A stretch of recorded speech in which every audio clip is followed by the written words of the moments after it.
Good evening from the News Radio, 1120 and 93.7 FM KPNW studios. I'm Yorkie Calhoun, and I co-host the Wake Up Call 6 a.m. to 9 on KPNW, Monday through Friday, streaming worldwide at kpnw.com.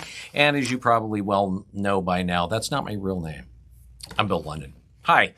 And you may be right now thinking to yourself, man, I am still not sure just exactly what's going on with my health insurance. Or you've got questions maybe about your homeowner's insurance. Who knows? You may have insurance questions galore on things that I'm not even mentioning here because I don't know you personally, but if I did, I'd hug you. If you have questions, make sure that you get a hold of Sean Sutherland. Now, I can tell you he's the answer man, and he is so confident in being the answer man that he actually runs a company called Ask Insurance, where if you have questions, just call and ask. Ask about your insurance. Ask Insurance, Sean Sutherland, good dude. All right, here's your crazy Oregon news. So a convicted rapist, the unfortunately named Elijah Arces, is now facing charges for kidnapping an 11-year-old girl in Salem. Now, currently, he is classified as an unleveled sex offender in Oregon, which means he hasn't undergone the necessary and required processing to put him at a certain level. And those levels are meant to imply how dangerous they are to the public, how much that government and law enforcement needs to watch this individual, and how closely he is monitored. Now, this is following up on a story that we reported probably about 7 months ago. Now, the state's parole board has about 18,000 individuals with sex crime convictions without the required classification levels.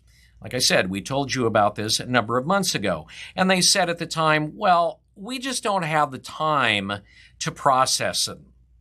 And this is a backlog that goes on for years, and you're going to find out how long in just a second. Now, we also told you that Governor Tina Kotek has tried to pass bills that would delay, once again, the time to process sex offenders because the legislature had already told the parole board you had to have things done by the end of 2026. And the governor also tried to ram through the legislature another bill that would let sex offenders go unprocessed by simply reducing the legal standards. In other words, those that would be at a level 2 or level 3 offender, well, then, we might just overlook that, meaning that thousands of released sex offenders wouldn't even be watched by authority. Now, earlier this year, it was estimated that over 12,000 of these individuals were living or working in Oregon. So if you're wondering, well, what about the other 6,000? Yeah, what about them? They don't know where they are. Arces was released from prison back in September of 2024 as an unprocessed sex offender, and his post-prison supervision concluded on January 1st of 2013, even though in 2012 he pleaded guilty to failing to report as a sex offender. Once again, Oregon doing everything it can to protect victims. So a new law aimed at bolstering the oversight of residential care facilities in Oregon has been signed into law by Governor Tina Kotek. The law was driven by families affected by the closure of a memory care facility in Sandy, Oregon. Now, that was Mount Hood Senior Living, and they closed last year after a resident escaped and then was later found dead nearby. The legislation was Senate Bill 739, and it mandates the Department of Human Services conduct regular inspections of new residential care facilities, but not established ones. It also requires those facilities to notify the department of any administrator's absence or change. It would prohibit individuals from serving as interim administrators without a license and restricts the issuance of memory care endorsements to applicants with at least 2 years of experience operating a licensed facility. Now, Soo Hyun, whose mom, Ki Soon Hyun, wandered away from the Mount Hood Senior Living Center and then died. The family expressed support of the new law. The family claims that staff were warned about Ki Soon's wandering, and they were assured that the facility was adequately equipped with features and passcodes and a solid security system and cameras, and that there were many layers of protection for residents. Well, turns out there wasn't. The family has also filed a lawsuit against the state and the care facility, claiming that Mount Hood Senior Living actually caused the wrongful death. Why are they suing the state? Because they weren't giving any oversight. So a flotilla was organized on Foster Reservoir outside of Sweet Home, Oregon, over the day on Saturday. And it was a protest over the much maligned waterway access permit law, which requires people using watercraft that are 10 feet and under to have a permit starting in the new year. Things like little paddle boards, small kayaks, canoes, even little 1 or 2 person rubber rafts will all have to get these permits. A Sweet Home resident, Gary Cummings, organized the protest after seeing the updated water access law passed by Democratic legislators in the last legislative session. So, of course, you had a bunch of people out on Foster. Inner tubes, by the way, as we reported earlier, won't need waterway access permits, even if they're tied together, even though for about a month, the Oregon State Marine Board said that they would definitely be required. And then, after much hate and discontent and many nasty grams to legislative leaders and Governor Tina Kotek over that, the Oregon State Marine Board then came out with another statement saying, oh, this is all a misunderstanding. Anyway, while the protest was originally made just to oppose the use of inner tubes requiring a permit, which is no longer the case, some people are still angry the waterway access permits are still here and they want them gone altogether. For instance, let's say that you've got a family of 4. Dad's got a water board, mom's got a water board. Little Johnny, little Jill, they have water boards. That's $80 a year that they're going to have to pay. $20 per permit. Now, at a time when the state is going to start charging paddleboarders, kayakers, and canoers $20 a year for, well, the privilege of using Oregon's waterways, starting October 1st, 21 state parks are going to start charging for parking where previously it was free. It'll cost you $10 if you're an Oregon resident, $12 if you're from out of state. And as well, overnight camping rates are going to increase. At 29 of the busiest state parks starting this summer, tent sites are going to cost $30 a night for a single tent.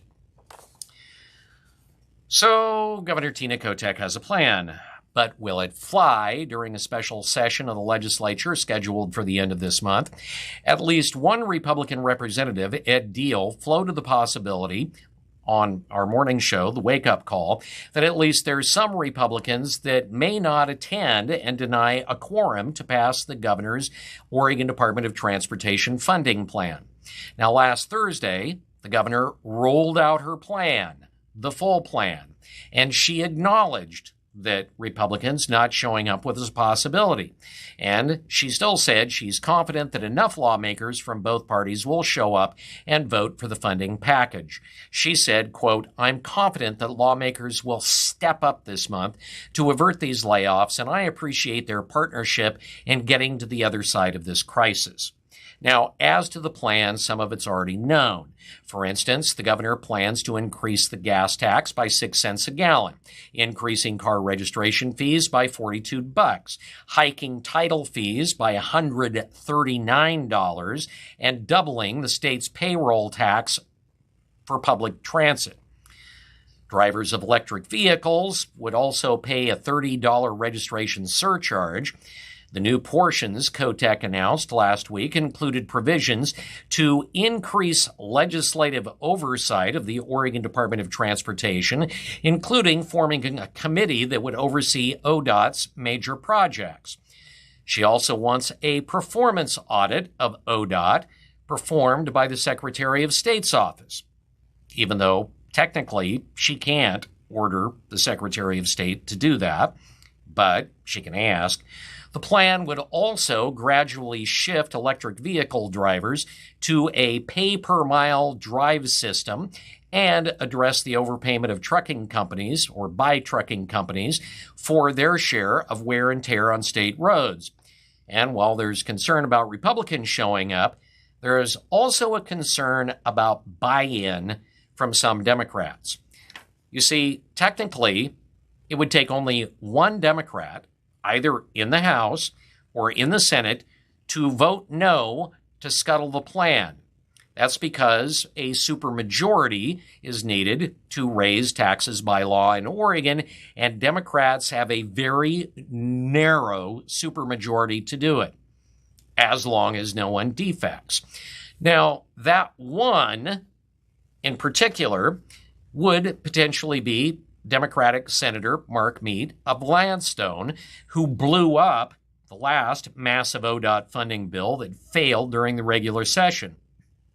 To that end, Kotek's proposal actually would repeal statutes in current law that would allow most highway tolling.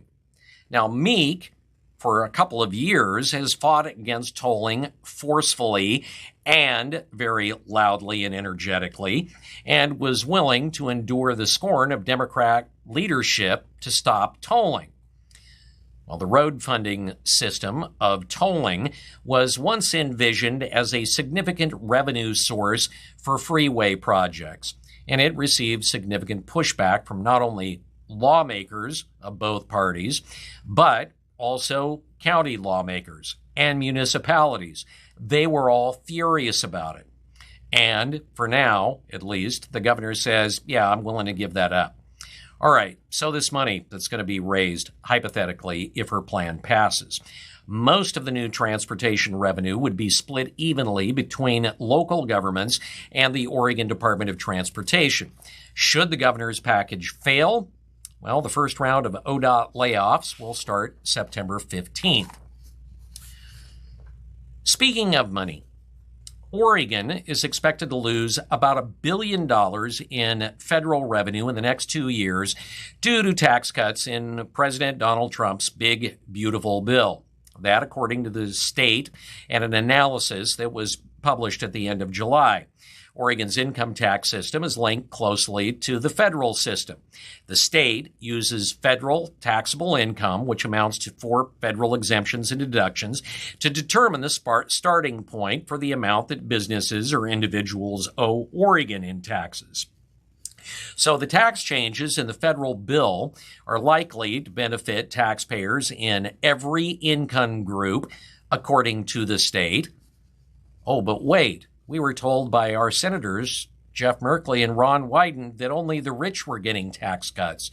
But here the state of Oregon says every income group will get them. And they say not only on your federal taxes, but it also, because of the way Oregon links up with federal taxes, it means lower Oregon taxes. Now, Monday, Governor Tina Kotek had a little press conference and announced that through 2031, due to the big, beautiful bill, Oregon would lose $15 billion in federal funding through that period. Most of that, Medicaid and SNAP. That's food stamp funding. Now, while the governor is bemoaning the fact that Oregon is losing money, turns out on an annual basis, Oregon is actually a net plus receiver of federal funds. According to USA Facts, in 2023's tax year, Oregon continued its trend of receiving more federal tax dollars annually than it pays in. In 2023, $18 billion more than Oregonians and Oregon businesses paid in federal taxes. That was in 1 year. Out of 32 states that receive more money than they pay in, Oregon is given the 12th most federal dollars. Well, most state employees in Oregon are going to be seeing bigger paychecks and expanded benefits next February under a tentative labor agreement reached between the state and its two largest unions. After months of negotiations, the state is going to give 6.5% cost of living raises over the next 2 years to members of the Oregon chapters of the SEIU and AFSCME, the American Federation of State, County, and Municipal Employees. That represents pretty much the bulk of the state's 45,000 full-time workers. The state also agreed to add another salary classification for long-time workers who actually maxed out their pay, so they can continue to get more raises. Employees who've worked for the state for at least 10 years will automatically enter the new classification to continue receiving additional pay increases. So both unions are going to have to vote to ratify the agreements, and that's going to be coming up in the next couple of weeks. Interestingly enough, there was an additional pact as part of this tentative agreement, and that is an agreement that would actually help more state workers work remotely full-time and make it difficult and more difficult for agencies to require their employees to work in person. So you have a number of very large state office buildings that are probably going to be mostly empty. And what will the state do with all of that extra space that taxpayers are paying for? All right. This look at the crazy Oregon news brought to you by Sean Sutherland. He says, hey, you got questions? Come over here. Whisper in my ear. Ask me. Sean Sutherland of Ask Insurance. All right, Rick, time for you to get real. Roll it out. Come on, you can do it. You can do it. Do the heavy lifting. Do it, Rick. You know you want to.